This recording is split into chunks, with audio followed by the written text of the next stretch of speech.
अस्सलामुअलैकुम जी। मेरी वालदा फौत हो गई, मेरे वालिद साहब फौत हो गए। मैं मजबूर हाँ, मैं बीमार हाँ। मेरे 5 भाई ने, ठीक है। एक मेरे तो वड्डा है, वह मरूंडा बेचदा है, ठीक है। आदे बाल बच्चे कदे दवाई लै दिंदा है, कदे नहीं। इस टाइम आप मैं बड़ा मजबूर हाँ, परेशान हाँ। मेरी इमदाद करो मेहरबानी जनाब। बीमारी की वजह तो मैं बड़ा परेशान हाँ। देखो सारे मेरे वाल झड़ गए ने बीमारी की वजह तो। देखो मेरे हाथ देखो। सर जी एक भरा मेरे तो वड्डा है, 3 मेरे तो छोटे ने। वो कभी दवाई लै दिंदा है, कभी नहीं। वो आदे बच्चे पाल रहा। मेरा अल्लाह की ज़ात तो अलावा और कोई सहारा कोई नहीं।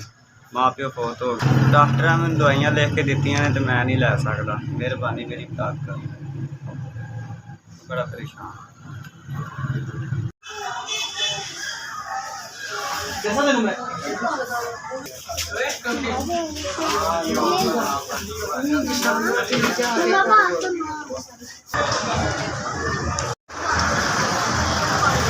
SBS ताड़ी बड़ी बड़ी मेहरबानी है। तुसीं मैनूं 1000 रुपये दवाई लैके दित्ती है, बड़ी बड़ी मेहरबानी। अल्लाह तुहाडे काम कारोबार इजाफा फरमाए। SBS अल्लाह तुहानूं कामयाबियां देवे, तरक्कियां देवे, बहुता बहुता देवे।